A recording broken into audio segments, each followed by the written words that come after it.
Salam dan bahagia Bapak Ibu pengawas sekolah.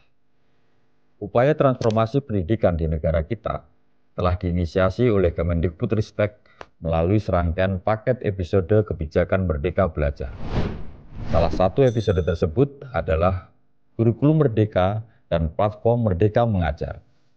Episode ini memberi ruang bagi transformasi peran pengawas sekolah dari pengendali menjadi pendamping kepala sekolah.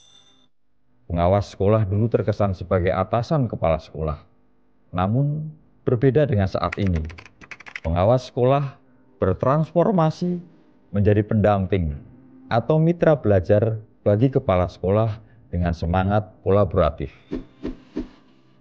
Mengapa pengawas sekolah harus melakukan pendampingan pada kepala sekolah? Apa tujuan yang diharapkan?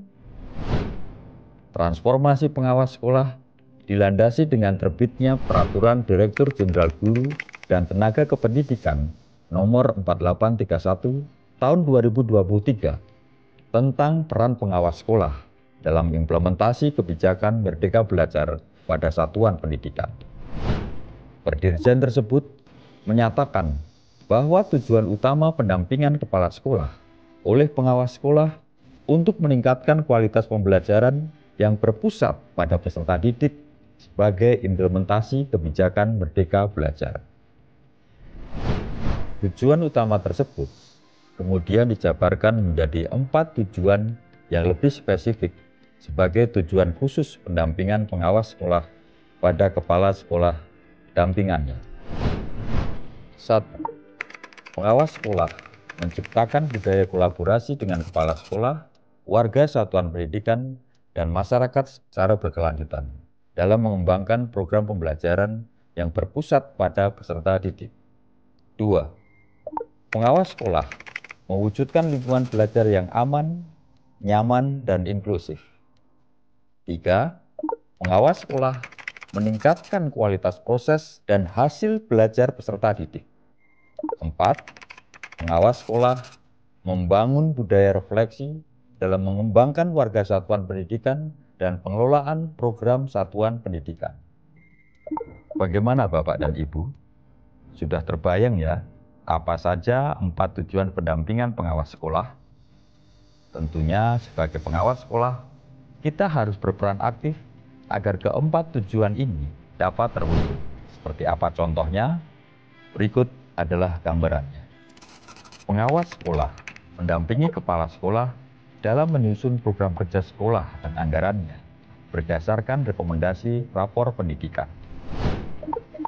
Selanjutnya, pengawas sekolah mendampingi kepala sekolah dalam melaksanakan program kerjanya dengan menggunakan strategi, metode, dan umpan balik sesuai kebutuhan satuan pendidikan.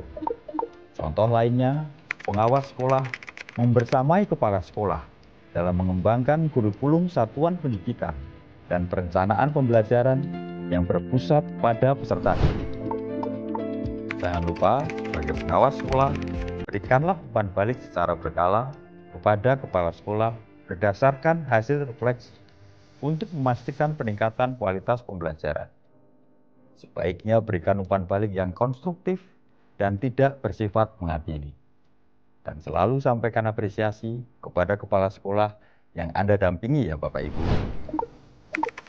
Yang terakhir, pengawas sekolah mendorong dan mendampingi kepala sekolah melakukan evaluasi implementasi pembelajaran di satuan pendidikan terkait ketercapaian kompetensi literasi, numerasi, dan profil pelajar Pancasila sesuai standar kompetensi lulusan.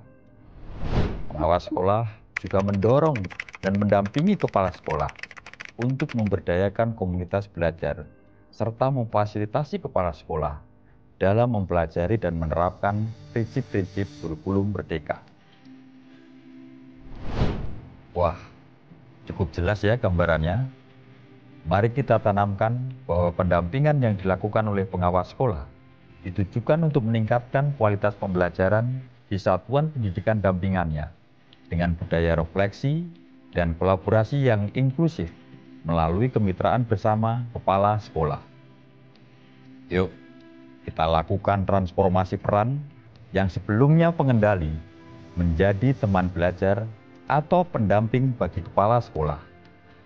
Dengan begini, tujuan pendampingan pengawas sekolah dapat tercapai.